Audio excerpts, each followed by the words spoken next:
Matagal ng pangarap ni Narina na mabigyan ng magandang buhay ang kanyang ina.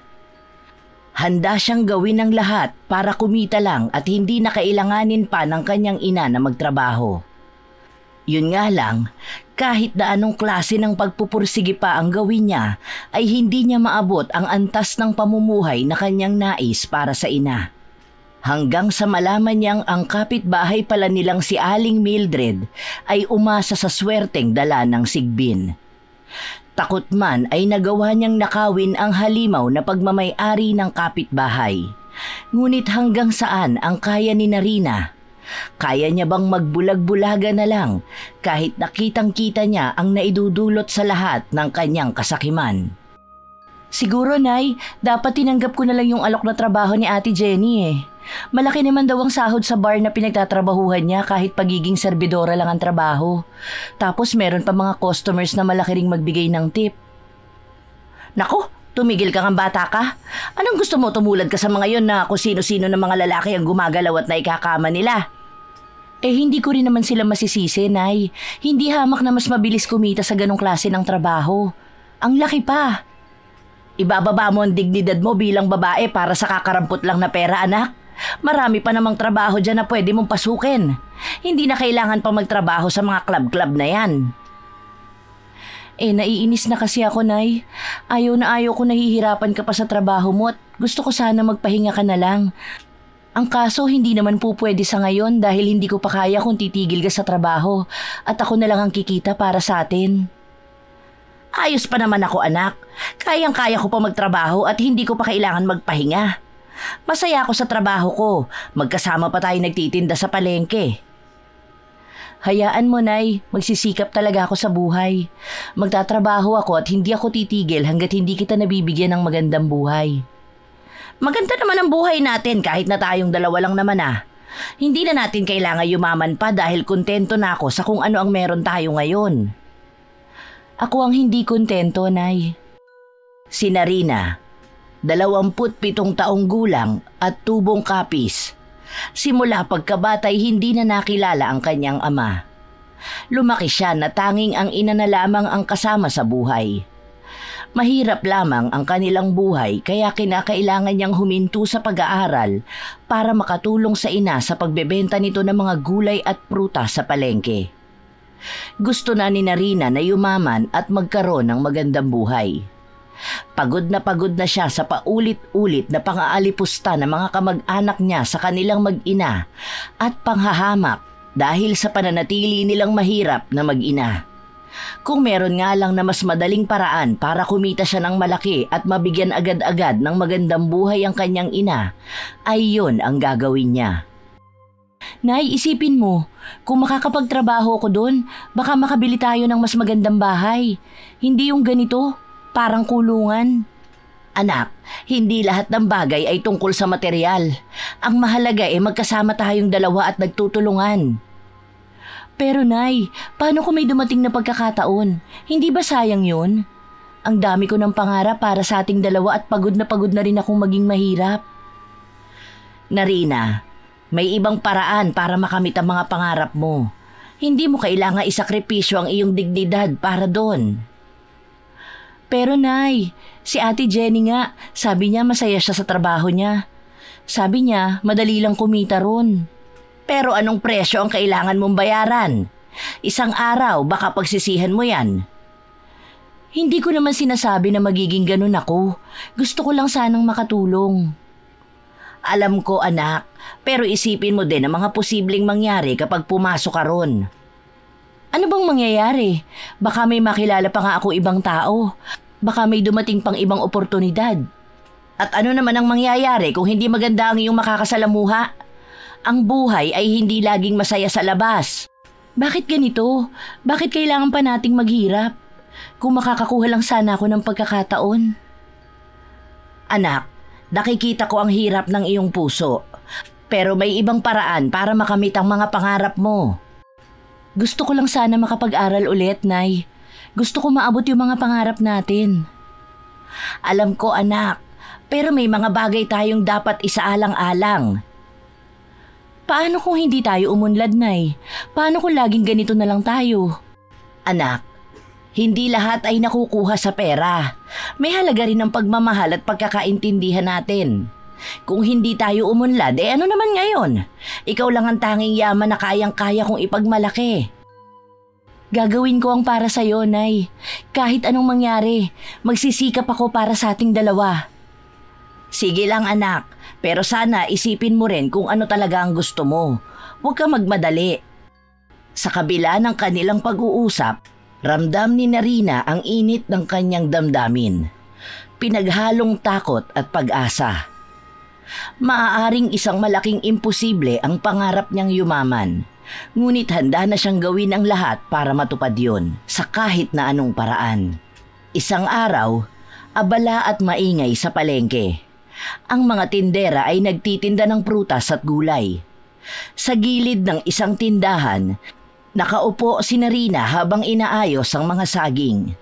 Si Mariana naman ay nakatayo sa harap, tinatawaran ng isang mamimili ang mga gulay. Sa di kalayuan, naririnig ang masiglang usapan ng ibang tindera. Pwede bang bawasan pa ito, Aling Mariana? 5 piso na lang bawat tali. Naku, hindi na po kaya. Pasensya na ho. Nasa puhunan na po ako niyan. Maganda po itong kangkong, sariwa pa. Sige na nga, eto na lang. Salamat ha. Salamat din po. Balik kayo ha. Habang abala si Mariana sa pagbibilang ng sukli, napapatingin naman si Narina sa grupo ng mga tindera sa di kalayuan. Naririnig niya ang usapan nila at nagiging interesado siya sa pinag-uusapan ng mga ito. Aba, ang Mildred na yun parang tumama sa loto. Grabe, ang laki ng bahay nila ngayon sa may kanto. Totoo? Dating ang halos nagkakandara pa sa utang yun dito sa palengke at renta na din sa pwesto niya. Paano kaya nangyari yun? Baka naman may kinalaman sa Sigbin. Sigbin? Ano namang kababalaghan yan, Mang Kanor? Kasi ang sabi-sabi, yung bigla ang yaman ni Mildred halatang hindi normal. Baka may alaga sa Sigbin. Hindi ba? Sa kwento, pag may Sigbin ka, dadaloy daw ang pera sa'yo, pero kapalit ang malas sa iba. Si Narina naman ay nakikinig ng mabuti. Napatigil na rin sa pag-aayos ng saging. Tumingin siya kay Mariana na kanyang ina na abala naman sa pagtitinda. Naku, baka naman chismis lang yan. Pero teka, hindi ba't may mga namatay na aso sa lugar nila Mildred nitong mga nakaraang linggo? Oo nga, narinig ko rin yan. Baka sakripisyo sa Sigbin. Hala, Diyos ko, ilayo mo kami dyan! Hindi na nakatiis si Narina at nilingon na niya ang grupo. Nag-aalangan man, nagsalita siya. Totoo po ba yan? May alagang Sigbin si Aling Mildred? Aba Narina, nakikinig ka pala. Ewan ko ha, pero parang napaka-imposible naman kasi ng biglaang pagyaman niya. Wala namang imposible kung masipag, pero kung totoo ang sinasabi nila tungkol sa Sigbin, nako, ibang usapan na yon. Ano na naman yung pinag-uusapan nyo? Chismis na naman. Aba, Aling Mariana, hindi to chismis. Totoong may bago ng sasakyan si Mildred. At ang bahay nila, 3 palapag na. Kaya nagtataka kayo. Baka naman sinuwerte lang. Kung swerte nga lang, bakit parang ang daming masamang nangyayari sa paligid nila? Hindi ba't nabanggit ko kanina ang mga namatay na aso? Tahimik na nakikinig si Narina. Ramdam niya ang bigat ng usapan. May kung anong takot ang gumapang sa dibdib niya. Hala kayo, masyado kayo nagpapapaniwala sa ganyan. Tigilan niyo na nga yung ganyang kwento, baka marinig pa kayo ng iba.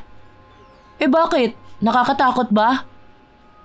Hindi ako natatakot. Ayoko lang ng gulo. Tumigil ang usapan. Bumalik si Mariana sa pwesto, pero si Narina ay nananatiling tahimik. Nag-iisip. Ilang sandali pa, biglang sumulpot si Aling Mildred sa palengke, naka-high heels at may suot na magarbong alahas. Napatingin lahat sa kanya. Hala, ayan na siya, ang reyna ng palengke. Grabe talaga, tingnan mo yung mga suot niya. Tahimik lang ang ina ni Narina, pero si Narina ay hindi na mapakali. Pinagmasdan niya si Mildred na tila napansin ang mga matang nakatingin sa kanya. Napangiti si Mildred pero sa likod ng kanyang ngiti, may kung anong kakaibang kilabot si Narina na naramdaman. Magandang umaga mga kapitbahay! Sari-sari pa rin ba ang tinda ninyo? Oo naman Mildred, sa'yo na lang ang talagang umangat. Ay nako, sipag at tiyaga lang yan. Hindi kasi ako natutulog ng maaga, kaya tuloy-tuloy lang ang kita. Hindi nagsalita si Mariana, pero napansin ni Narina ang pagkunot ng noo ng ina. Nang makaalis si Mildred matapos mamili ng kung ano-anong prutas, gulay, isda at karne, muling bumalik ang mga bulungan. Kita mo yon? Parang may ibang aura si Mildred. Aura? Parang demonyo? Wag namang ganyan, baka marinig tayo. Tama na nga yan, magtrabaho na lang tayo. Habang nagbabalik sa pwesto si Mariana, nagulat naman siya nang makita si Narina na tila natulala na. Hindi malaman ni Narina kung maniniwala ba siya o hindi sa sinasabi ng mga kasamahan nila. Ngunit hindi niya itatago ang kanyang kuryosidad. Kuryosidad kung paano nga yumaman si Aling Mildred. May kinalaman nga kaya yon sa sigbin. Totoo bang may sigbin pa? Anak, okay ka lang ba? Nay, parang may kakaiba kay Aling Mildred. Huwag kang magpadala sa mga kwento, Narina. Minsan, ang mga bagay na hindi natin maintindihan, binibigyan natin ng ibang kahulugan at mas lalo lang nitong pinapagulo ang lahat. Hindi totoong may mga sigbin pa sa panahong ito, kaya huwag mo na lang silang pansinin, ha? Tumango ang dalaga. Ngunit sa kaloob-looban ni Narina, ramdam niya ang kakaibang kilabot. Habang abala ang lahat, siya naman ay abala sa kung anong misteryo ang bumabalot sa biglaang pagyaman ni Aling Mildred. Kinagabihan, sa labas ng bahay ni Narina at Mariana. Gabi, tahimik ang paligid maliban sa tunog ng mga kuliglig. Nagsisiga ang ina ni Narina sa may bakuran habang si Narina ay nasa tabi ng ina, abala sa pagtulong ngunit halatang may iniisip. Oh, dahan-dahan lang, baka masunog ka dyan. Hindi porket maliit ang siga, hindi na nakakapaso ang apoy. Nay, may itatanong po sana ako. Aba, seryoso ka yata anak. Ano bang gusto mong malaman? Tungkol po sa sigbin. Tumigil sa paghahawi ng apoy si Mariana. Napatingin siya ng diretso kay Narina. May halong pagtataka at kaba sa mukha. Bakit mo naman naitanong yan? Kanina po kasi, sa palengke narinig ko po yung mga usapan nila Aling Mila. Sabi nila, baka daw kaya yumaman ng biglaan si Aling Mildred dahil may kinalaman nyo sa sigbin. Totoo po ba ang mga sigbin, Nay? Maging ikaw po ay sumagot din kanina sa usapan nila tungkol sa mga sigbin. Alam mo anak, matagal ng kwento yung tungkol sa mga sigbin. Hindi ko alam kung totoo o hindi, pero maraming paniniwala at kwentong bayan ang bumabalot dyan. Ano po bang sinasabi sa mga kwento? Ganito kasi yan. Noong panahon ng mga ninuno natin, naniniwala ang mga tao na may mga nilalang na hindi basta-basta nakikita ng mata. Isa na riyan ang sigbin. Ano po bang itsura nila? Sabi sa kwento, ang sigbin ay mukhang malaking kambing, pero mas nakakatakot ang itsura. Sa likod nito, baluktot, parang laging nakayuko. Ang mga paa, mahahaba sa likod pero maiksi sa harap. At ang pinakakakaiba, may mahaba raw itong buntot na parang latigo na ginagamit nito para atakihin ang kalaban o kuhanin ang gusto niya. Nakakatakot naman po. Ano pong ginagawa nila? Ayon sa mga matatanda, ang sigbin ay ginagamit ng mga tao para yumaman. Ang may-ari daw nito, nagbibigay ng alay. Kadalasan, dugo ng hayop o ng tao, kapalit ng yaman. Kapag may sigbin ka, bigla raw dadaloy ang pera sa'yo, pero hindi libre yon. May kapalit. Napatingin si Narina sa siga. Pansin na pansin niya na mas lumamig ang hangin kahit may apoy sa harapan nila. Paano po kaya nagkaroon ng sigbin?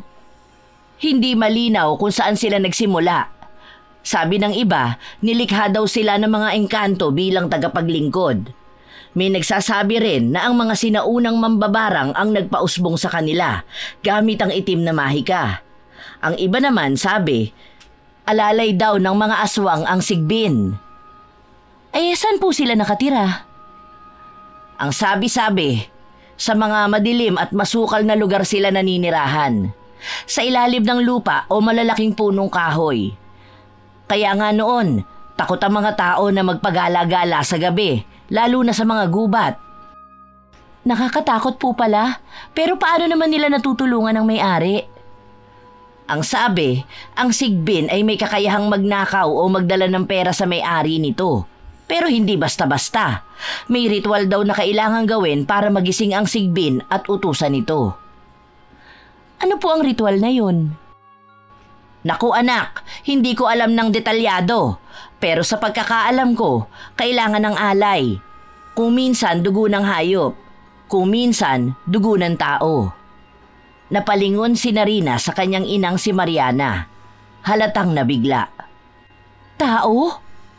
Oo, kaya delikado ang makakita ng sigbin. Sa kwento, ang mga taong may alagang sigbin, mahirap makilala. Akala mo normal lang sila, pero sa gabi, gumagawa sila ng kababalaghan. Tahimik na napaisip si Narina. Sandali siyang tumingin sa mga bituin bago muling nagtanong. Wala po ba silang kahinaan? Meron naman. Sabi nila, takot daw ang sigbin sa asupre at asin. Kaya noong araw, laging may bitbit na asin ang mga tao lalo na paggabi. Takot din daw sila sa sikat ng araw, kaya madalas silang lumalabas tuwing dilim. Paano naman po kung makita ng tao ang sigbin? Kung makita mo sila, huwag kang gagawa ng ingay o bigla ang kilos. Kadalasan, hindi ka nila papansinin kung hindi mo sila sasaktan o papakialaman. Pero kung aatakihin ka, ipukol mo sa kanila ang asin o kahit anong matulis na bagay. Parang ang hirap paniwalaan. Pero, paano kung totoo? Anak, marami sa mga kwentong ito pwedeng kathang isip lang. Pero minsan, ang hindi natin nakikita, hindi ibig sabihin na hindi ito totoo. Tumahimik si Narina. Iniisip ang mga sinabi ng ina. Ang siga sa harapan nila ay unti-unti nang humina at ang tunog ng mga kuliglig ay naging mas malinaw. Kaya sinasabi ko sa'yo, mag-iingat ka. Hindi lahat ng maganda sa panlabas, maganda rin sa loob. At hindi lahat ng mahirap ipaliwanag, hindi totoo. Nay, paano po kung si Aling Mildred nga may sigbin? Di natin alam. Pero tandaan mo anak, mas mabuti nang wag na tayong makialam sa buhay ng iba. Ngunit sa kalooban ni Narina, hindi niya maiwasang magtaka. Ang kwento ng sigbin ay parang nag-iwan ng bakas sa kanyang isipan. Isang palaisipan na hindi niya basta-bastang mabibitawan. Pero Nay, paano ba yun napapaamo? Halimbawa lang, kung may makakita ng sigbin, paano niya mapapasunod? Narina, bakit ba interesado ka sa ganyan? Ang sigbin ay hindi laruan. Kaya nitong magbigay ng yaman, oo. Pero ang kapalit, anak, buhay. Baka isang araw mawala na lang ang isa sa pamilya mo at hindi mo alam kung bakit. Pero Nay, kung halimbawa lang naman, gusto ko lang talagang malaman. Paano ba? Ang sigbin, anak, ay kailangan mong suyuin. Kapag napalapit na sa'yo, kailangan mong alagaan at pakainin ng dugo. Yun ang gusto nila. Pero tandaan mo, hindi ka lang nagbibigay ng dugo. Binibigay mo rin ang kaluluwa mo. Si Aling Mildred, Nay, parang wala namang nawawala sa kanila. Yumayaman nga sila, di ba? Hindi mo lang alam, anak. Hindi mo alam ang presyo na binabayaran nila. Kung ganon, hindi naman siguro masama kung susubukan. Anak, wag mong gagawin yan. Huwag kang magpapasilaw sa kayamanan. Ang sigbin ay walang ibang dala kundi sumpa. Sinasabi mo lang yan, Nay, pero hindi naman lahat ng tao sinuswerte. Baka yun na lang ang paraan para umasenso. Tama na, Narina. Wag na wag mong iisipin yan. Natahimik si Narina. Ngunit halata sa mukha niyang hindi niya iiwan ang ideyang yun. Taglay niya ang kuryosidad at buo pa rin ang desisyon niyang mabigyan ng magandang buhay ang ina nang sa gayon ay hindi na nito kailangan pang maghirap sa pagtatrabaho. Hindi ko alam kung bakit ganyan na lang ang pag-aayaw niyo sa Sigbin. Nay, hindi niyo ba naisip na sa wakas maaari na tayong yumaman at hindi na tayo aapihin ng mga kamag-anak natin dahil sa pagiging mahirap natin?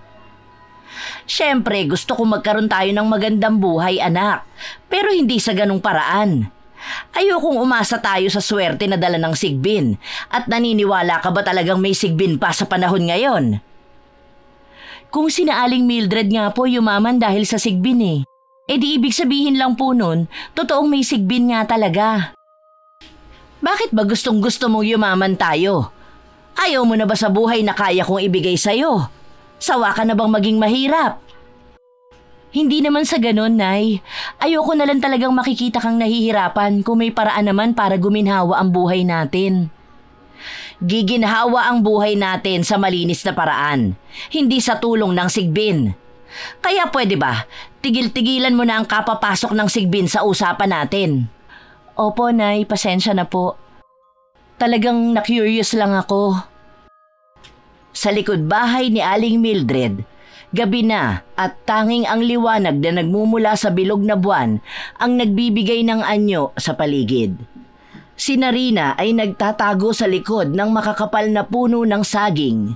Pinapanood si Aling Mildred na tila may kausap sa gitna ng dilim. Oh, eto na! Huwag kang magalit! May dugo na ulit para sa'yo. Gawin mo lang ang sinabi ko, ha? Panatilihin mo kaming masagana. Maya-maya pa, isang kakaibang tunog ang narinig. Parang pagsinghot ng hayop na gutom na gutom. Naglakad si Aling Mildred papunta sa isang lumang bangko sa gilid ng puno ng mangga. Doon, lumitaw ang isang maliit na nilalang mula sa dilim. Kulay itim ito, may mahabang tenga, matutulis na kuko at mapupulang mata na kumikislap sa liwanag ng buwan. Ang balat nito ay parang mahirap hawakan, magaspang at tila basang putik. Tila sumisinghot-singhot ang halimaw, hinahanap ang basong hawak ni Aling Mildred. Sigbin! Tahimik na tumayo si Aling Mildred sa harap ng nilalang. Dahan-dahang inilapit ang baso sa bibig nito. Sinipsip ng nilalang ang laman ng baso na parang hayok na hayok, habang ang kamay nito'y mahigpit na kumakapit sa gilid ng baso.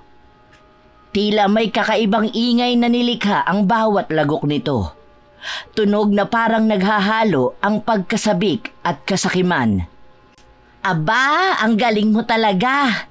Tingnan mo, lahat ng negosyo namin, maayos na maayos. Walang problema. Basta tandaan mo, ha, walang ibang dapat makaalam nito. Lumapit si Aling Mildred. Inilapat ang kamay sa ulo ng Sigbin at hinimas ito na parang aso. Tila tumigil sa pag-inom ang nilalang at tumingin sa kanya. Sa isang saglit, ngumiti si Aling Mildred, ngunit ang Sigbin ay bumalik agad sa pag-inom.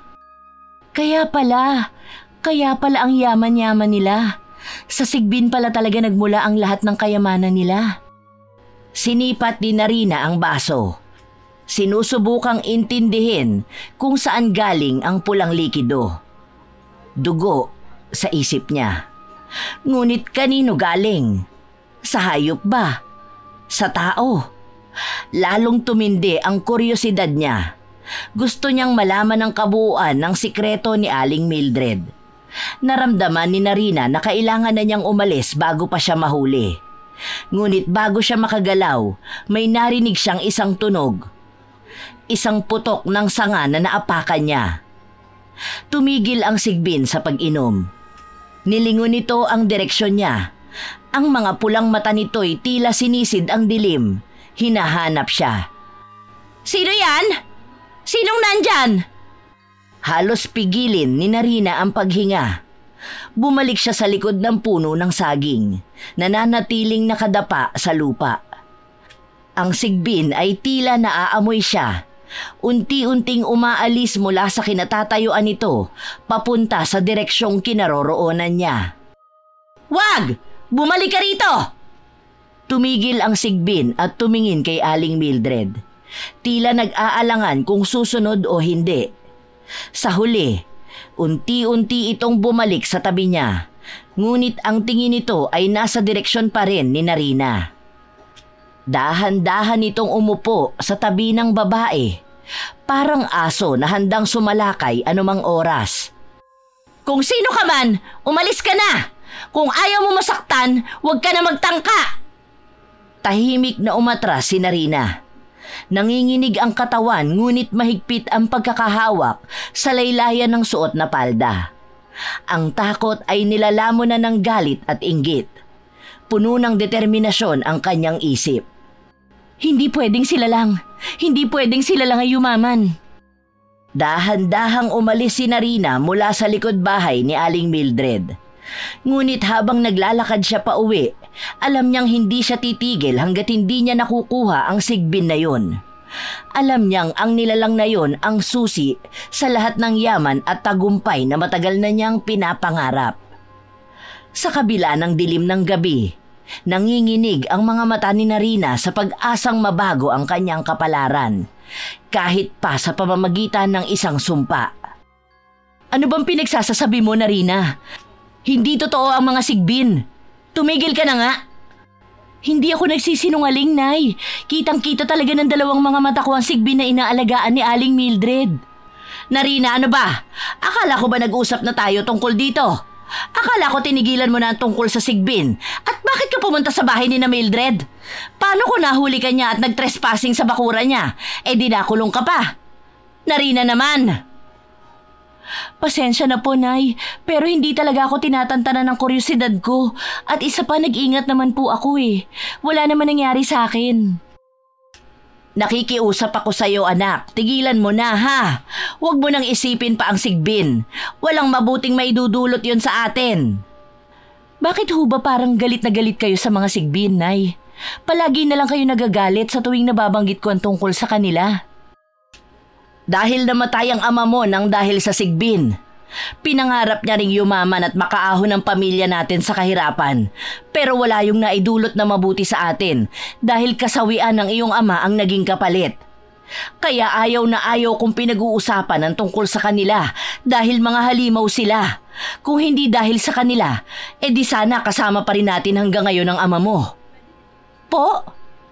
Nay, totoo ba yan?" "Oo, totoo ang sinasabi ko. Kaya nakikiusap ako sa iyo, anak. Tantanan mo na ang tungkol sa mga sigbin. Hindi ko na talaga makakaya kung pati ikaw mawawala sa akin dahil sa mga halimaw na yun." Doon na natapos ang pag-uusap ni Narina at ng kanyang ina tungkol sa sigbin. Hindi na nakakibo pa si Narina kahit na gustong-gusto niyang ipaglaban sa ina ang kagustuhan na magkaroon ng sariling sigbin. Kaya pala namatay ang kanyang ama noon ay nang dahil sa sigbin. Ano kayang nangyari? Hindi ba nagtagumpay ang kanyang ama na mapaamo ang sigbin, kaya ito pumanaw? Kinabukasan, maingay na naman ang paligid sa palengke. Puno ng sigawan ng mga tindera, kaluskos na mga tsinelas at amoy ng iba't ibang paninda. Prutas, isda at gulay. Sa isang gilid ng palengke, makikita si Mariana at Narina na abala sa pagtitinda ng gulay. Nakalagay sa bilao ang mga kangkong, sitaw, talong at iba pa. Pawisan ang mag-ina ngunit hindi nila alintana ang init ng araw. "Narina, ayusin mo yung sitaw. Huwag mong isiksik sa gilid, baka hindi mapansin ng mga mamimili." "Opo, Nay. Ang init kasi, nakakainis na." "Tiis lang, anak. Ganito talaga ang buhay natin." Sa kalagitnaan ng kanilang ginagawa, biglang may dumating na grupo ng mga babae. Mga tiyahin at pinsan ni Mariana. Ang kanilang mga suot ay halatang magagarang damit May mga alahas na kumikislap sa liwanag ng araw. Nakataas ang kilay nila habang nakatingin sa mag-ina.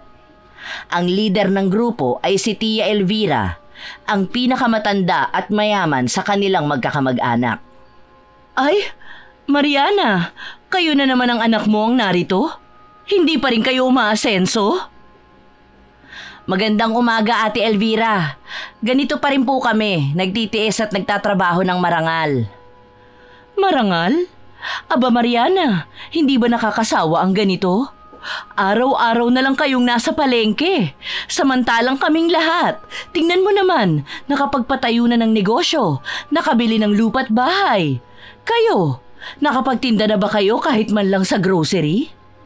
Hindi po masama ang magtinda sa palengke. Pare-pareho lang po yan. Ay, ikaw talaga oo. Kaya hindi kayo umaasenso eh. Masama ang ugali mo. Imbis na magpasalamat kayo sa payo ni Tiang Elvira, ganyan pa ang sinasagot mo. Hindi po namin kailangan ng payo. Nagtatrabaho naman po kami ng maayos. Hindi kami umaasa sa ibang tao. Nagtatrabaho? Oh, talaga? Bakit parang hindi naman kayo umaangat? Tingnan mo nga yung nanay mo. Parang tumanda ng sobra sa kakakayod. Ikaw naman, Narina. Wala kang ginawa kundi magalit. Paano kayo magiging matagumpay niyan? Tila napako ang kanyang ina sa kinatatayuan. Hindi na siya makasagot, ngunit halata sa kanyang mukha ang kahihiyan. Tinitigan niya ang mga gulay na para bang gustong maglaho na lang kasama ng mga ito. Anak, hayaan mo na lang sila. Huwag ka nang makipagtalo. Nay, bakit po kasi hindi niyo sila sagutin? Hindi naman po nila alam ang hirap natin. Tama na ate, hayaan mo na sila. Di naman lahat pwedeng yumaman eh. May mga tao talagang isinilang para maghirap. Tama ka, Obet. At mukhang si Mariana at ang anak niya ay kasama sa mga mahihirap na yon. Naglakad paikot sa paninda ng mag-ina ang grupo. Tila sinisilip-silip ang mga gulay. Ang ilan sa kanila ay nakangisi, halatang natutuwa sa pambubuska. Ito bang talong na ito, Mariana? Sigurado ka bang sariwa? Baka naman galing na ito sa pinagtapunan. Lito, hindi ako nagtitinda ng panis o bulok. Sariwa ang lahat ng yan. Hayaan mo na siya, Lito. Dyan lang naman sila umaasa. Kung hindi sila magtitinda ng gulay, ano na lang kaya ang mangyayari sa kanila? Pwede hubang tumigil na kayo? Wala po kaming ginagawa sa inyo. Pero kung makapanlait kayo, mga wala kayong respeto. Respeto? Aba, ikaw talagang bata ka. Hindi mo pa nga napapatunayan ang sarili mo pero ganyan ka na magsalita. Nakakahiya ka. Anak, tama na. Hindi na kailangan makipagtalo pa. Mariana, alagaan mo ang ugali ng anak mo. Baka kaya kayo hindi umaasenso dahil ganyan ang asal niya. Naglakad ang grupo papalayo. Ang tawanan nila ay parang dagok sa pandinig ni Narina. Tahimik ang mag-ina. Ngunit halata ang bigat ng kanilang damdamin. Si Mariana ay yumuko at nagpatuloy sa pag-aayos ng paninda, habang si Narina ay nakatingin lang sa kanilang panindang gulay, puno ng galit at kahihiyan. Nay, kailan po ba tayo makakalaya sa ganito? Kailan po ba tayo makakapantay sa kanila? Anak, hindi sukatan ng tagumpay ang yaman. Ang mahalaga, marangal tayong nabubuhay. Pero Nay, hindi naman nila tayo tinatrato ng patas. Ang tingin nila sa atin ay parang mga basura lang. Gusto ko po magbago yun. Gusto ko ipakita sa kanila na kaya din nating umasenso. Darating din ang araw, anak. Basta magtiwala ka lang sa Diyos at sa sarili mo. Tahimik na napuno ng determinasyon si Narina. Sa kanyang isipan, nangako siyang gagawin ng lahat upang makalaya sila sa kahirapan, kahit ano pa ang kapalit. Kailangan niya na talagang makuha ang sigbin kay Aling Mildred. Siya naman ang mag-aalaga nun para siya naman ang magkaroon ng walang katapusang swerte. Pinapangako niya sa kanyang sarili na gagawin niya ang lahat para lang umangat ang kanilang buhay na mag-ina at nang hindi na sila tapak-tapakan ng kung sino-sino lang. Pagod na akong maging mahirap. Gusto ko nang yumaman at mabili ang lahat ng gusto ko. Ayoko na nang tinatapak-tapakan lang kami. Panginoon, tulungan mo po sana kami. Narina, tama na yan. Dapat nga makontento ka pa sa kung anong meron tayo. Kahit na naghihirap ang buhay natin, ang mahalaga naman magkasama tayong dalawa, hindi ba? Nay, hindi naman po siguro masamang mangarap ng magandang buhay para sa ating dalawa. Hayaan niyo na po ako kasi ito talaga ang pangarap ko para sa atin. Hay nako. O sige, ikaw na ang bahala. Kung ano ang gusto mo, gawin mo na. Basta siguraduhin mo lang na hindi ka gagawa ng kahit na anong bagay na maaari mong ikapahamak, ha? Opo, Nay, pangako. At saka, hindi ko pa po kayo pwedeng iwanan. Kawawa naman kayo kung mawawalan ka pa ng maganda at sobrang bait na anak. Dumali ka na naman. Puro ka talaga kalokohan. Sige na, magpapahinga na ako. Magpahinga ka na rin. Opo, Nay. Salamat po. Nang masiguradong nagpapahinga na ang kanyang ina, dali-dali nang lumabas sa kanilang bahay si Narina at nagtungo sa bahay ni Aling Mildred. Madilim ang paligid at tanging liwanag mula sa buwan ang nagbibigay silaw sa bakuran. Nakatalukbong ng itim na tela si Narina. Nanginginig siya sa takot ngunit determinado. Nasa likod siya ng punong mangga, pinagmamasdan ang bahay ni Aling Mildred. Kaya ko to, para sa amin ni Nanay. Hindi ko hahayaang kami na lang ang magdusa habang sila'y nagpapakasasa sa kasaganaan.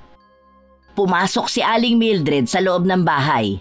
Dala ang isang mangkok na may pulang likido.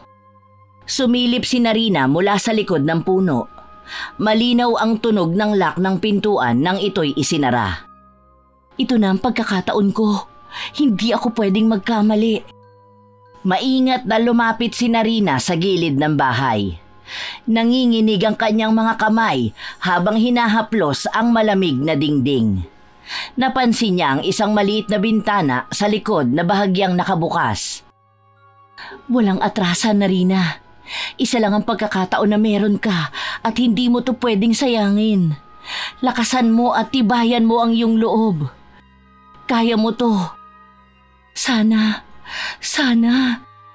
Pinasok ni Narina ang kamay sa maliit na siwang ng bintana. Pilit na inaabot ang lock.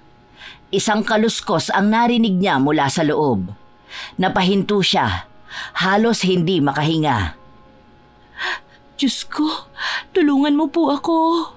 Huwag mo po akong pabayaan kahit na masama ang gagawin ko. Ayoko pa pong mamatay. Pero ayoko din naman pong manatili sa ganito na lang ang buhay namin ni Nanay. Nang marinig niyang tumahimik ang loob, itinuloy ni Narina ang pag-abot sa lock. Pagkalipas ng ilang saglit, narinig niya ang pag-click ng bintana. Dahan-dahan niya itong itinulak at pumasok sa loob ng bahay.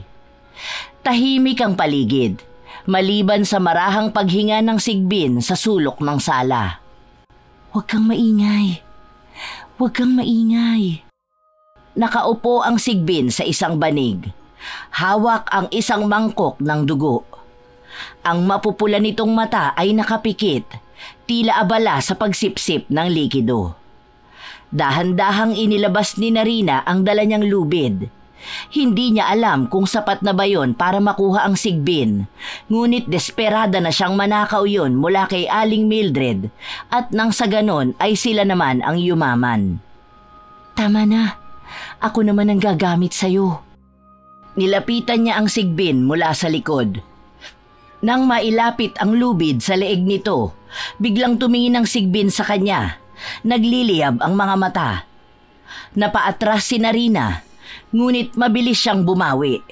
Ikinulong niya ang sigbin sa banig gamit ang lubid. Tumigil ka! Hindi mo ko matatakot. Aking ka na ngayon. Ako na ang magmamay-ari sa'yo. Ako naman ang makikinabang sa'yo. Pasensyahan na lang tayo, Aling Mildred. Sana iningatan mo ang sigbin mo at hindi mo sana hinayaang makita ko pa ito. Nagpumiglas ang sigbin, ngunit mahigpit ang pagkakagapos ni Narina dito. Nang tuluyang maitali, isinilid niya ito sa dala niyang sako. mabilis siyang lumabas sa bintana at tumakbo papunta sa gubat.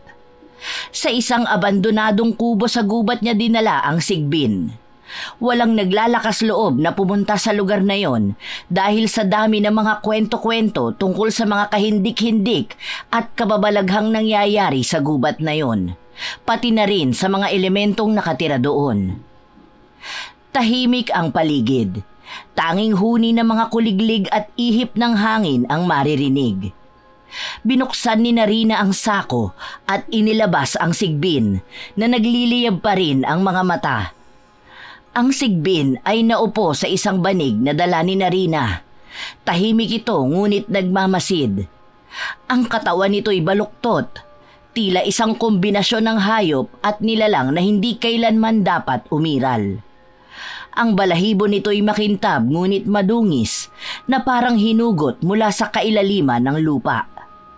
Ang kulay nito'y itim na tila uling, ngunit kapag tinatamaan ng liwanag ng buwan, nagbabaga ang bawat hibla ng balahibo. Ang ulo nito'y mahaba, may malaking bunganga na punong-puno ng matatalas ng ngipin. Ang mga mata nito'y kasing pula ng dugo, nagliliyab sa dilim. May mahabang tenga na parang tenga ng kuneho, ngunit ang dulo'y nakabaluktot na tila sungay. Sa bawat galaw ng tenga nito, naririnig ang malutong na tunog ng hangin na pumapasok sa loob ng tenga. Hindi ko lubos akalain na ang nakakatakot na tulad mo ay iba yung swerte naman ang maibibigay sa amin. Ang mga paa ng Sigbin ay mahahaba, balingkinitan ngunit makapangyarihan. Ang mga kuko nito'y tila mga bakal na matutulis, hinuhukay ang lupa sa bawat pagkilos. May buntot ito na mahaba, parang lubid na puno ng tinik at ang bawat paggalaw nito'y parang nananadya, tila gustong sugatan ang sino mang lumapit. Sa bawat paghinga ng Sigbin, maririnig ang tunog na parang nagmumula sa kailaliman ng impyerno. Malalim, namamaos at puno ng galit. Ngunit ang pinaka nakakatakot dito ay ang tila malataong ekspresyon ng mukha nito. Parang iniintindi nito ang bawat nangyayari sa paligid. Parang may plano. Parang alam nito na naroon si Narina. Para kang demonyo na hindi ko maintindihan. Dapat ako matakot sa'yo pero hindi ko alam kung bakit nakakaya pa kitang titigan. Siguro dahil na rin sa kaisipan ng mga maaari mong maibigay sa akin ngayon na ako na ang nagmamay-ari sa'yo. Biglang tumingin ang Sigbin sa direksyon ni Narina. Napahinto siya sa paghinga. Ang puso'y parang gusto nang tumalon mula sa kanyang dibdib. Ang mga mata ng Sigbin ay nagliyab palalo, tila nanunuot sa kaluluwa niya. Hindi ito gumalaw, ngunit ang presensya nito'y parang bumabalot sa buong paligid. Sinasakal ang bawat paghinga ni Narina. "Huwag kang gagalaw! Huwag kang lalapit!" Ngunit ang Sigbin ay tila ngumiti lamang sa kanya. Isang nakakatakot, malademonyong ngiti na nagpapakita ng matatalas nitong mga ngipin. Ang ngiting yun ay nagbigay kay Narina ng pakiramdam na alam ng nilalang ang lahat ng iniisip niya. Alam nito ang takot niya. Alam nito ang kahinaan niya. "Pakiusap, tulungan mo sana ako. Katulad sa kung paano mo tinulungan si Aling Mildred na magkaroon din ng magandang buhay." Sa bawat pagkilos ni Narina, sumusunod ang tingin ng Sigbin sa kanya.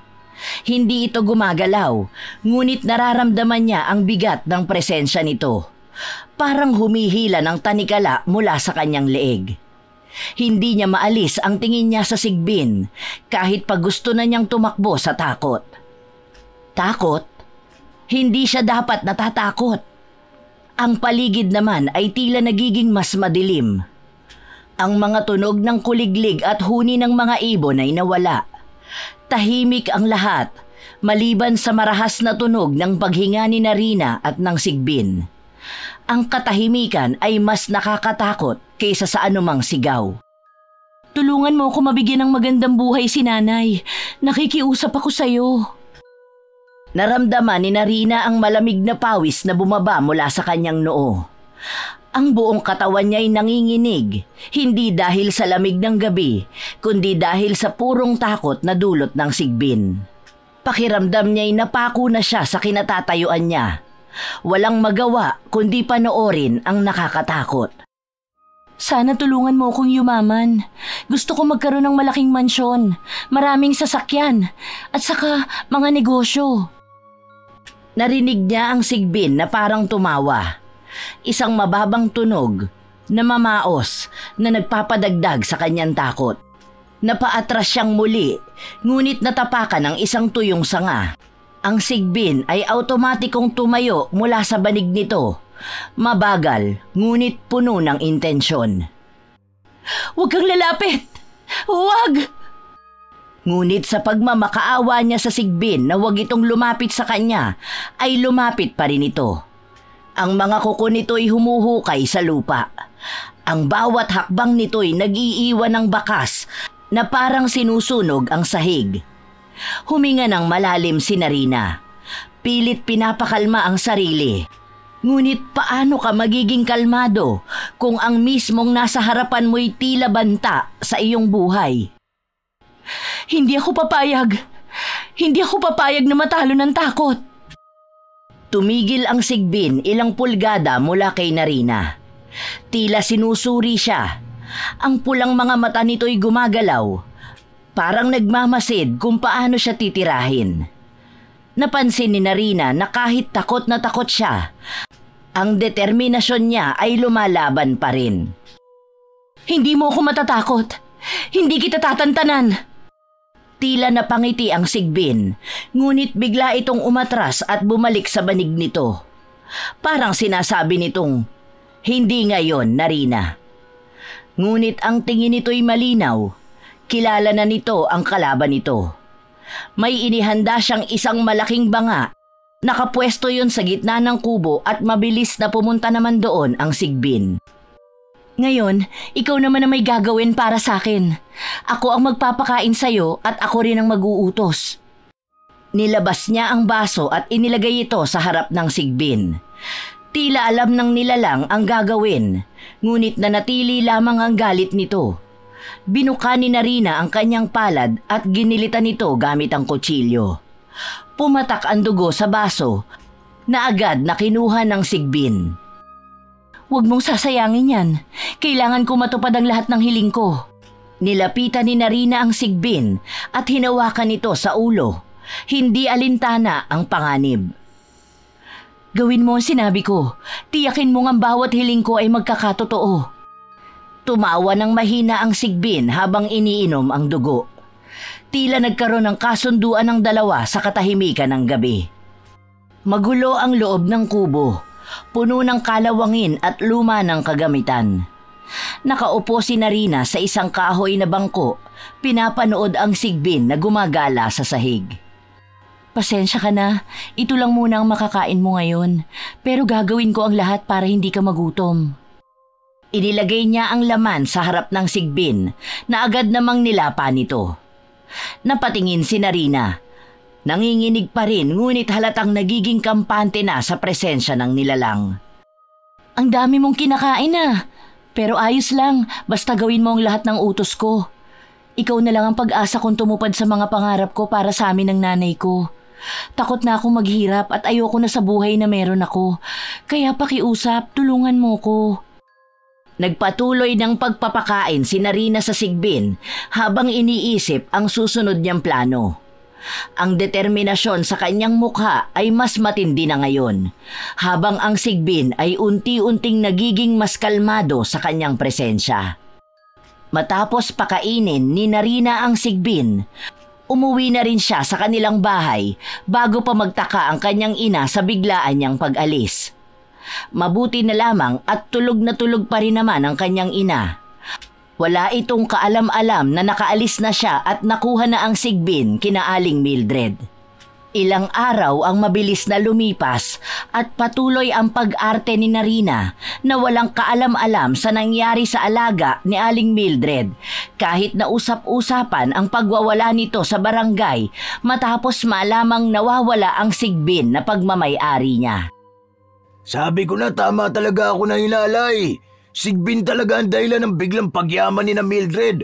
Ngayong wala na sa kanya ang Sigbin, unti-unti nang bumabagsak muli ang pamumuhay nila. Oo nga ano? Sobrang gulat na gulat pa rin talaga ako nung pinaghahanap ni Aling Mildred sa ating lahat ang alaga niyang Sigbin. Ang ipinagtataka ko, saan kaya nakuha ni Aling Mildred ang Sigbin na alaga niya? Hindi ba't ang sabi-sabi ng mga matatanda na alaga ng mga aswang ang Sigbin? Ibig sabihin ba nun nakuha pa ni Aling Mildred ang Sigbin sa isang aswang? Ewan ko ba? At maging ako nagtataka na rin talaga. Ano na ba ang nangyayari sa mundo natin ngayon at ganito na ang mga nagaganap? Ang swerte sa buhay ng mga tao dinadaan na sa pamamagitan ng mga aswang. Imbis na katakutan, ginagawa pang pampaswerte. Hay nako! Nay, sabi ko sa inyo totoo talaga ang Sigbin. Oo na, pero huwag ka nang maingay at baka biglang dumating si Aling Mildred. Kung saan-saan pa naman pinaghahanap nun ng Sigbin na alaga niya. Po, hanggang ngayon ba hinahanap niya pa rin ang Sigbin? Paano kung wala na rito ang Sigbin? Paano kung nailayo na? Hindi ba dapat tumigil na siya sa paghahanap? Mahirap gawin yan lalo na kung dun umaasa si Aling Mildred. Hayaan mo na lang sila at huwag nang pansinin pa. Ang mabuti pa pagtuunan na lang natin ang pansin ang ating paninda. Opo, Nay. Sa isang madilim at makulimlim na kagubatan, ang liwanag ng bilog na buwan ay tumatama sa gitna ng maliit na abandonadong bahay kubo, kung saan naroon ang altar na gawa sa kahoy, dahon at bato. Nakatirik ang 3 pulang kandila habang ang paligid ay tahimik maliban sa alingaw-ngaw ng hangin. Si Narina ay nakasuot ng itim na balabal, nakaluhod sa harap ng altar. Si Mang Emil naman ay nasa gilid, hawak ang isang sinaunang aklat habang nagmamasid sa bawat galaw ng dalaga. Si Mang Emil ay kilalang albularyo sa kanila. Sa kanya humingi ng tulong si Narina upang maisagawa ang ritual. Palihim lamang ang lahat ng ginagawa nila at ang kabilin-bilinan niya sa matandang albularyo ay hindi dapat malaman ng kanyang ina na meron siyang alagang Sigbin. Narina, simulan mo na. Maging handa ka. Ang bawat galaw mo ay may kahulugan. Isang maling hakbang, maaaring ikaw ang kainin ng nilalang na tatawagin mo. Naiintindihan mo? Naiintindihan ko po, Mang Emil. Alam kong para sa akin ang kapangyarihang ito. Lumuhod si Mang Emil at binuksan ang itim na aklat. Sinimulan nitong basahin ang mga sinaunang panalangin. Ang bawat salitang binibigkas niya ay tila may bigat. Ramdam ni Narina ang kakaibang presensya na bumabalot sa paligid. Sa liwanag ng buwan at sa dilim ng kagubatan, binubuksan ko ang daan. Halika, nilalang ng anino. Sundin ang tawag ng aking anak. Habang sinasabi ni Mang Emil ang mga salitang yun, kinuha ni Narina ang bote ng dugo. Mabagal at maingat niyang ibinuhos ito sa gitna ng altar. Ang pulang likido ay dumaloy sa mga ukit ng bato na parang sinisip-sip nito ang bawat patak. Ano ang susunod na gagawin, Mang Emil? Itirik mo ang mga kandila. Sa bawat pag-apoy, sambitin mo ang pangalan mo. Paalabin mo ang intensyon mo. Sinindihan ni Narina ang unang kandila. Sa bawat liwanag na lumitaw, parang nagbabago ang paligid. Mas nagiging malamig, mas nagiging makapangyarihan. Ako si Narina, anak ni Mariana. Sa ilalim ng liwanag ng buwan, inuutos ko sa iyo, Sigbin, lumabas ka mula sa dilim. Ang hangin ay bumigat. Ang mga dahon sa paligid ay nagsimula ng umikot sa ere. Ang mga kuliglig at ibon sa kagubatan ay biglang tumigil. Lahat ay tila naghihintay sa susunod na mangyayari. Ulitin mo! Palakasin mo ang tinig mo! Huwag kang matakot! Narito ako! Narito ako para mag-utos sa'yo! Mula ngayon, ikaw ay susunod sa bawat salita ko! Biglang lumiyab ang 3 kandila ng sabay-sabay. Isang malakas na ihip ng hangin ang dumaan sa bahay kubo, dahilan upang maaninag ang anino ng isang nilalang sa harap ng altar. Ang sigbin ay unti-unting lumitaw mula sa dilim. Isang mabangis at malaasong anyo, ngunit mas nakakatakot ang mga pulang mata nito na tila tumutusok sa kaluluwa ni Narina. Huwag kang kikilos! Hayaan mo siyang lumapit! Kailangan niyang kilalanin ka bilang amo niya! Nanatiling nakaluhod si Narina. Ramdam niya ang malamig na hangin na dumampi sa kanyang balat habang ang sigbin ay mabagal na lumapit. Ang mga mata nito ay nakatuon lamang sa kanya. Halika, kilalanin mo ko. Ako ang magiging amo mo. Ang sigbin ay huminto sa harap ni Narina. Tumahimik ang lahat. Sa isang saglit, tila wala ng ibang umiiral kundi si Narina at ang nilalang. Ang sigbin ay yumuko, tanda ng pagsuko nito sa kanya. Ngunit kahit natagumpay, ramdam ni Narina ang bigat ng presensya nito, isang paalala ng panganib na hatid nito. Tapos na ang ritual. Nakuha mo na ang gusto mo, Iha. Pero tandaan mo, hindi mo siya dapat biguin. Isang maling utos, maaaring ikaw ang kainin niya. Tumayo si Narina, hawak ang kandila. Ngumiti siya ng may kumpiyansa. Wala akong balak magkamali, Mang Emil. Alam ko ang gusto ko at ngayon, alam kong wala nang makakahadlang sa akin. Habang nagsasalita si Narina, ang sigbin ay nanatiling tahimik, ngunit ang mga mata nito ay tila nagbabanta. Si Mang Emil naman ay tumingin sa kanya, puno ng pag-aalala, ngunit hindi na nagsalita pa. Mukhang maganda ang pasok ng taon sa atin ngayon. Tingnan mo nga naman at talagang sunod-sunod ang benta natin. Malaki ang kita ngayon sa palengke at kung patuloy na ganito ang mangyayari sa atin, natitiyak ko makakaipon na tayo. Oo nga po, Nay. Tuwang-tuwa rin ako. Ito kasi ang matagal ko nang pinapangarap para sa atin. Mukhang unti-unti nang natutupad. Sabi ko naman kasi sa iyo kailangan lang ng sipag at tiyaga. Pasasaan ba at magiging maayos din ang lahat? Tingnan mo naman araw-araw ubos palagi ang paninda natin.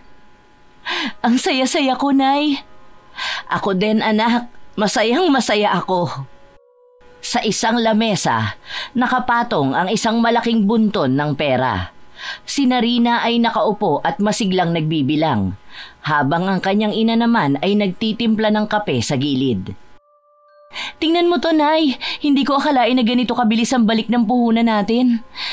Araw pa lang ang nakalipas nang magsimula tayo sa pagtitinda ng ulam, pero ganito na karami ang kita natin. Malaking biyaya nga yan, anak. Pero hindi ba't parang napakabilis? Hindi kaya... Tumigil si Mariana sa pagsasalita. Tila nagdadalawang isip. Napatitig siya sa paligid. Tila may inaasahang lumabas mula sa dilim. Hindi kaya ano po, Nay? Swerte lang talaga tayo. Kaya tigilan mo na yung mga iniisip mong hindi maganda.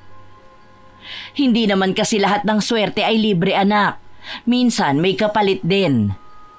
Napangiti si Narina, ngunit halatang inis ang tono niya. Kapalit? Wala akong pakialam, Nay. Basta ang mahalaga, umaangat na tayo. Hindi ko hahayaan na may sumira pa sa lahat ng ito. Bakit parang galit na galit ka naman? Nay, ayoko kasi na kung ano-anong iniisip o inuugnay mo sa mga nangyayari sa atin ngayon. Hindi ba pwedeng magpasalamat na lang po tayo kaysa magduda sa lahat ng tinatamasa natin ngayon?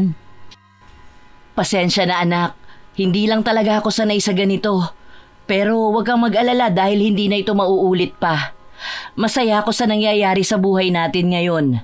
Sana huwag mong masamain ang nasabi ko kanina. Wala pong problema, Nay. Isang umaga, habang kumakain ng almusal sina Narina at Mariana, biglang dumating si Anton, ang kapitbahay nila, na mukhang gulat at takot na takot. Mariana! Narina! Narinig niyo na ba ang balita? Si Mang Tomas, pinatay kagabi! Ano? Sino may gawa? Hindi namin alam. Natagpuan lang siyang wala ng buhay sa tabi ng ilog. Parang hayop pang pumatay dahil puro kalmot at kagat ang katawan niya. Diyos ko! Ano na naman kaya ito? Kaya mag-iingat kayo ha. Hindi natin alam kung sino o anong gumagala sa paligid. Umaatake na naman ba ang mga halimaw na yon? Hanggang kailan ba tayo magtitiis at matatakot ng ganito? Kailan ba tayo magkakaroon ng normal na buhay? Palagi ko rin yung tanong sa sarili ko. Ngunit hanggat nandyan at pag-alagala ang mga halimaw, tiyak ko na hindi tayo magkakaroon ng normal na buhay. Talagang nakakatakot na nga ang mundo ngayon. Tama. O siya, maiwan ko na muna kayo ha. Kailangan ko pa kasing bigyan ng babala ang ilan pa nating kapitbahay. Anak, hindi kaya... Hindi ako sang-ayon sa iniisip mo, Nay. Walang kinalaman dito ang Sigbin. Tingin mo ba talaga inosente ang Sigbin ni Mildred? Hindi mo ba napapansin, simula nang dumating yung Sigbin ni Mildred, parang may kakaibang nangyayari na sa baryo natin. Akala ko ba hindi ka naniniwala sa Sigbin, Nay? Paanong hindi ako maniniwala halos lahat ng taga rito sa atin, walang ibang bukang bibig kundi ang Sigbin na yun. Kung sa bagay po, pero hayaan nyo na, Nay, hindi na natin problema yun. Lumipas ang mga araw, lalong naging matagumpay si Narina katulad ng inaasahan niya. Ang kanilang tindahan ay dinudumog ng tao at hindi nauubusan ng mamimili. Palaging sold out ang mga tinda nilang mag-ina, kaya palaging maaga pa lang nakakauwi na sila. Ngunit kasabay ng mga magagandang nangyayari sa kanila, sunod-sunod din ang balita ng mga karumal-dumal na pagpatay. Isang gabi, habang binibilang ni Narina ang pera na kinita nila sa lamesa, dumating ang kanyang ina na may dalang masamang balita mula sa mga kapitbahay. Anak, 3 na ang napatay ngayong linggo. Si Aling Marta, si Mang Igme at si Benji. Lahat sila natagpo ang halos hindi na makilala ang muka. Tumingin si Narina kay Mariana, halatang naiinis. Nay, pwede ba? Huwag mong dalhin dito ang mga balitang yan. Hindi ko kailangan ng negatibong enerhiya. Pero anak, hindi mo ba napapansin? Parang may koneksyon ng mga nangyayari. Ang swerte mo, ang sunod-sunod na pagkamatay ng mga kapitbahay natin. Tama na, Nay. Wala akong pakialam sa mga patay na yan. Ang mahalaga, maayos ang buhay natin. Huwag mo po sanang sirain ang gabi ko. Tahimik na tumalikod si Mariana. Ngunit halatang balisa siya. Sa kalagitnaan ng gabi, nagising si Narina sa malakas na alingaw-ngaw ng Sigbin. Bumangon siya at lumabas ng bahay. Sa ilalim ng buwan, nakita niya ang Sigbin na naglalakad papunta sa kagubatan. Hindi niya alam kung paano yun napunta sa malapit sa kanila at kung paano yun nakaalis sa bahay kubo na pinagdalhan niya noon. Saan ka pupunta? Hindi sumagot ang Sigbin. Sa halip, mabilis itong nawala sa dilim. Bumalik si Narina sa loob ng bahay, ngunit hindi siya mapakali. May kung anong kirot sa kanyang dibdib, ngunit pilit niya itong binaliwala. Kinabukasan, habang nasa tindahan si Narina, narinig niya ang mga tao sa paligid na nagkukwentuhan. Sabi nila, may halimaw daw sa kagubatan. Yan ang pumapatay sa mga tao. Hindi kaya sumpa ito?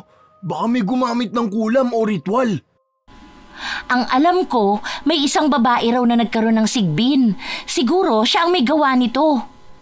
Si Aling Mildred yun, hindi ba?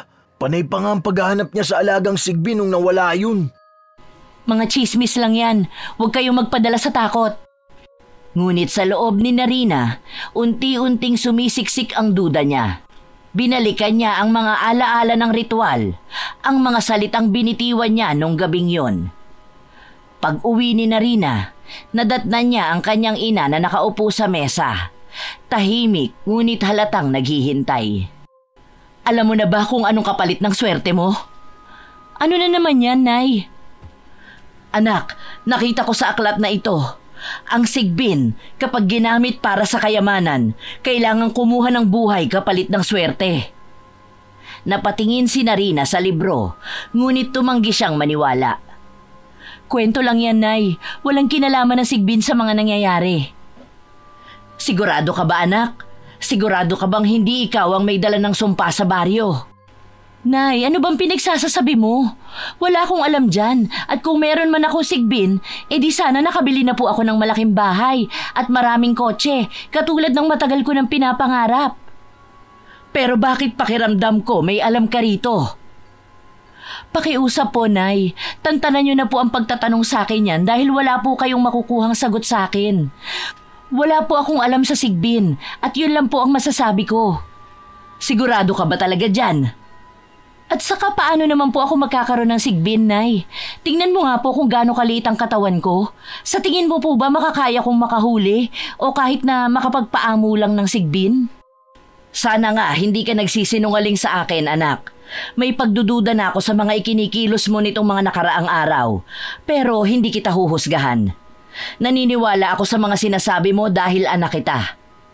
Hindi na sumagot pa si Narina. Tumayo siya at tumingin sa labas ng bintana. Sa dilim ng gabi, nakita niya ang sigbin. Tahimik na nakatingin sa kanya, tila may gustong sabihin. Gusto niyang lumabas at paalisin ang sigbin, ngunit natatakot naman siyang mas lalo pang magduda ang kanyang ina. Habang tumatagal sa kanyang mga iniisip si Narina, unti-unting nagiging mas malinaw sa kanya ang katotohanan na maaaring siya nga ang dahilan ng lahat ng kamatayan sa paligid. Nakakatakot na talaga ngayon, ano? Nandito na naman tayo sa panahon na punong-puno na lang ng takot at pangamba kung makakaligtas pa ba tayo. Oo nga, nakakatakot talaga. Bakit ba kasi mayroong mga tao na kayang-kaya pang makipagkaibigan sa mga halimaw na yan? Silang dapat nasisihin sa mga nangyayari sa atin ngayon eh. Tama! Hindi naman magbabalik ang mga halimaw na yon kung hindi din gahaman sa swerte ang mga nag-aalaga sa kanila eh. Wala namang magandang idinudulot. Malay nyo naman may dahilan ng mga nag-aalaga ng sigbin kaya nila yun ginagawa. Naku, kahit na ano pang dahilan ng sabihin nila, hindi ko yun matatanggap. Ang daming mga inosenteng tao ang nadamay dahil sa pagiging gahaman nila. Tahimik lang na nakikinig si Narina. Oo nga't ang ganda ng pasok sa kanila ng pera matapos niyang makuha ang sigbin. Ngunit naging kapahamakan naman yon ng mga tao sa kanilang baryo. Ngayon ay hindi na alam ni Narina kung ano ang gagawin niya. Ibabalik niya na nga ba ang sigbin sa totoong may-ari nito para matapos na ang mga nangyayari? Pero ano naman ang kasiguraduhan niya na magiging maayos nga ang lahat kapag naisoli na niya ang sigbin? Isang gabing tahimik, si Narina ay muling bumalik sa bahay kubo kung saan niya iniwanan ang sigbin. May dala siyang mga alay at gamit para sa bagong ritual na magdadagdag ng kanyang swerte. Subalit, sa gitna ng kanyang preparasyon, bigla siyang nahuli ni Aling Mildred, ang totoong nagmamay-ari ng sigbin. Hindi na malaman ni Narina kung ano ang magiging reaksyon niya. Paano nalaman ni Aling Mildred na nasa kanya ang sigbin? At paano ito nakasunod sa kanya nang hindi niya nalalaman? Ingat na ingat pa naman siya kanina. Madilim ang daan patungo sa lumang kubo. Ang tunog ng mga kuliglig at kaluskos ng mga dahon ay tila bumubulong sa hangin.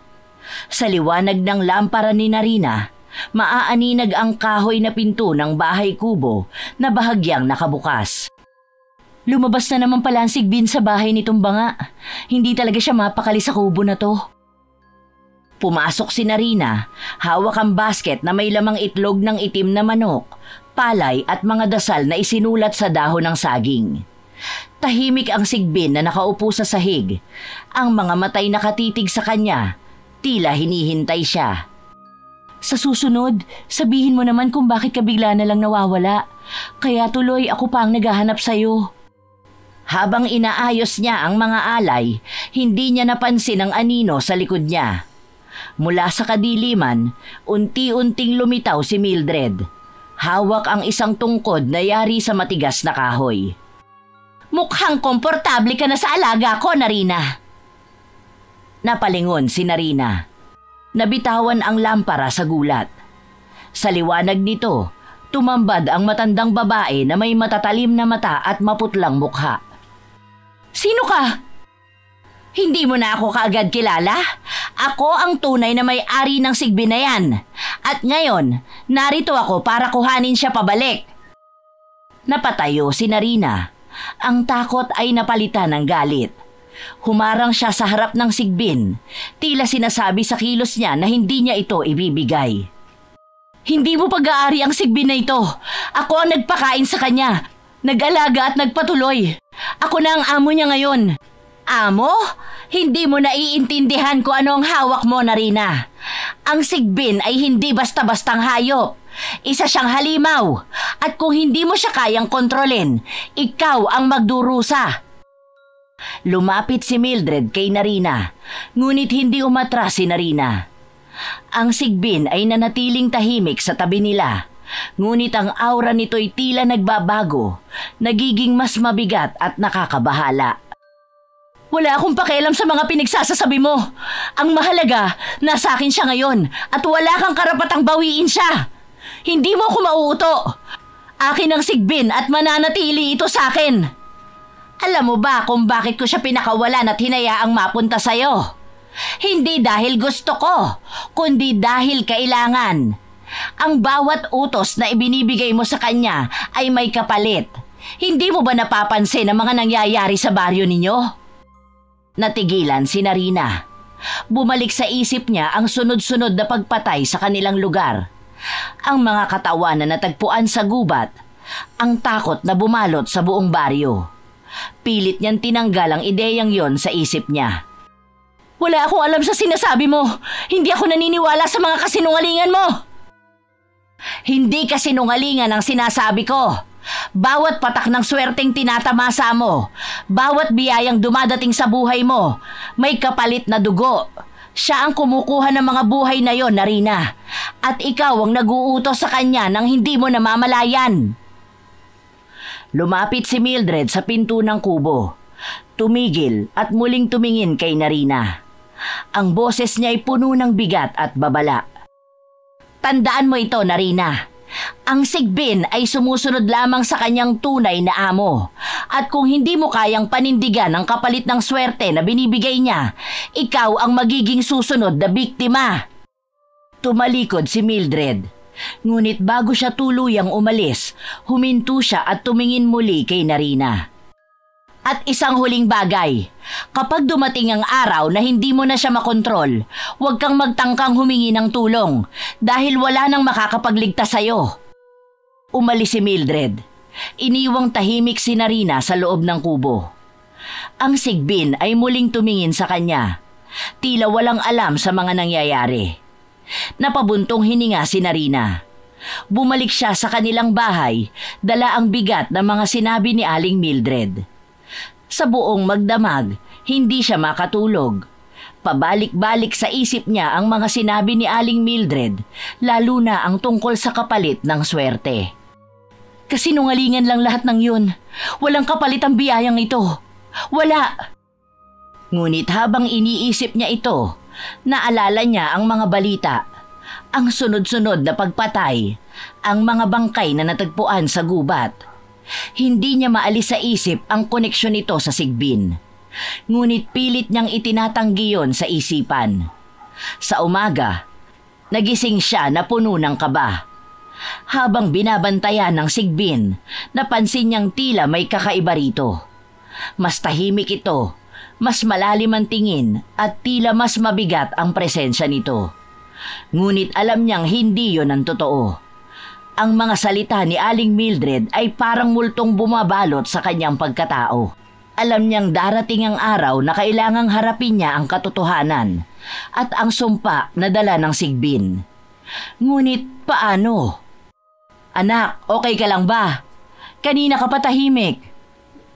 Wala po, inay. Pagod lang siguro ako. O sige, magpahinga ka na. Opo, nay. Salamat po. Sa bahay kubo na inukupa ni Narina. Gabi. Malakas ang ulan sa labas at ang kubo ay tahimik maliban sa malalalim na buntong hininga ni Narina. Nakakaramdam siya ng hindi maipaliwanag na bigat sa kanyang dibdib. Ang huling babala sa kanya ni Aling Mildred ay paulit-ulit na umaalingaw-ngaw sa kanyang isipan. Nakaupo si Narina sa isang maliit na mesa sa sala ng bahay kubo. Hawak ang isang basong tubig. Nakatingin siya sa malayo habang ang ulan ay patuloy na bumabagsak. Ang Sigbin ay nakaupo malapit sa kanyang mga paa. Tahimik, ngunit mapanlin lang ang tingin. Totoo nga ang hinala ko. Totoong may alaga kang Sigbin. Patawarin mo po ako, Nay. Hindi ko na po nasabi sa inyo. Alam mo ba kung gaano katindi ang kapalit ng ginawa mong yan, anak? Alam ko po, Nay. Nasabi na rin po sa akin ni Mang Emil. Pero wala na po akong pakialam. Ang mahalaga lang po sa akin, guminhawa ang buhay natin. Paano naman ako? Hindi mo man lang ba ako naiisip? Paano kung may mangyaring masama sa'yo? Paano na ako? Wala pong mangyayaring masama sa akin, Nay. Kayang-kaya ko pong alagaan ang sarili ko. Paano ka naman nakakasiguro, ha?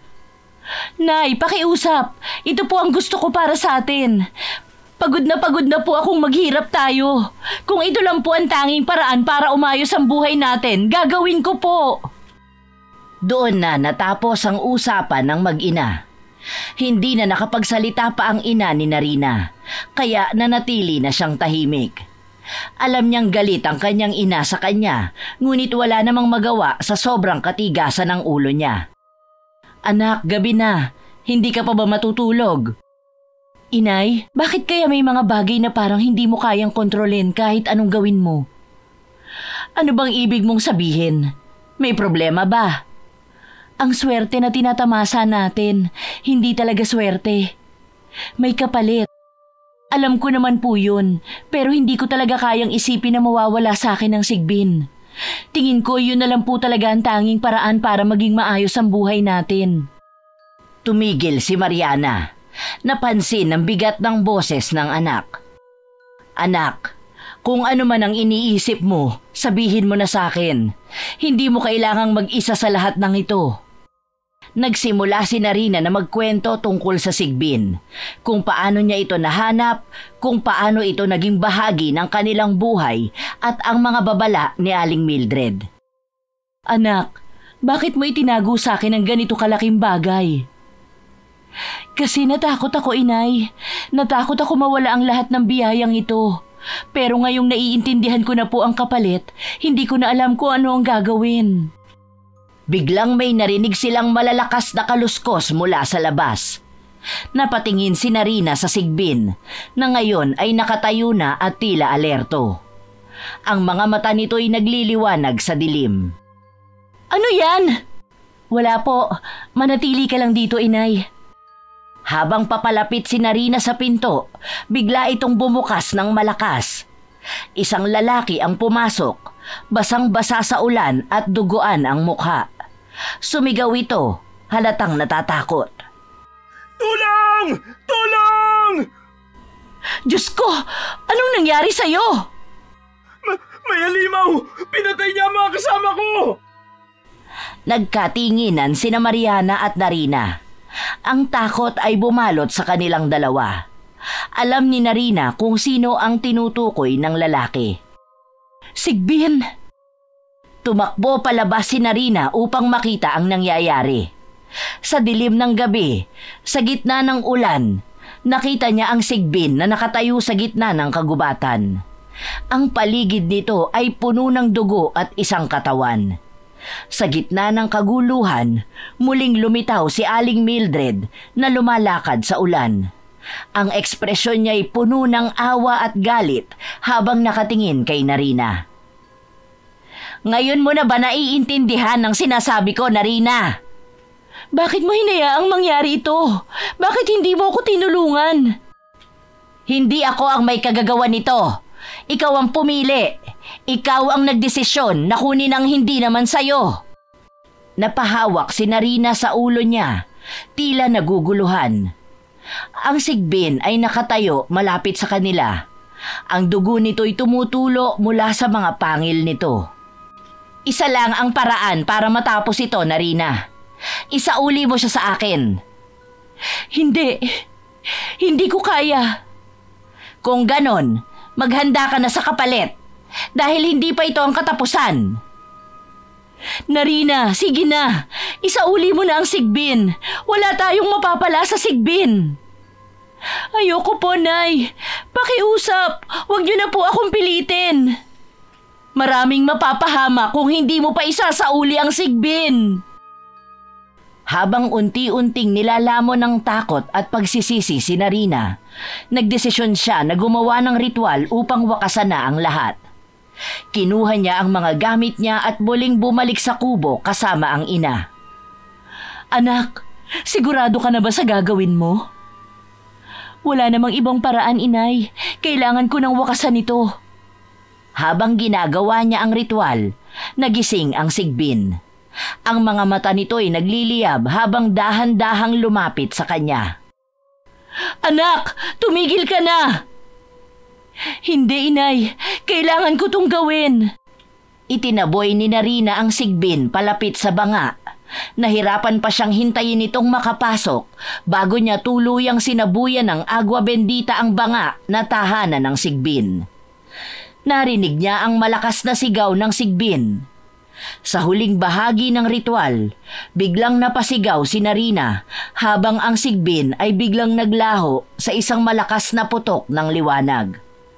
Ang katahimikan ay bumalot sa paligid. Pagkatapos ay bumalik sina Narina at Mariana sa kanilang bahay. Sa unang pagkakataon, tahimik ang gabi. Ngunit ang takot at alaala ng nangyari ay nanatiling buhay sa kanila. Anak, tapos na ba talaga? Opo, inay, pero alam kong hindi mawawala ang mga sugat na iniwan nito. Naiintindihan kita, anak, pero gusto ko lang din na malaman mong hindi sa lahat ng pagkakataon dapat tayong umasa sa swerte. Dapat samahan din natin ang sipag at tiyaga para tuluyan tayong umunlad. Naiintindihan kita, anak. Sana lang naging leksyon ang lahat ng nangyari sa'yo. Sana hindi mo na ito ulitin pa. Hindi na po talaga, Nay.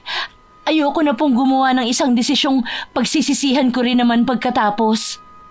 Sa huli, napagtanto ni Narina na ang swerte at yaman ay walang halaga kung ang kapalit nito ay buhay ng ibang tao. Nangakong hindi na muling hahayaang maghari ang kasakiman, sinimulan niyang ayusin ang nasirang relasyon nila ng kanyang ina at ng kanilang komunidad.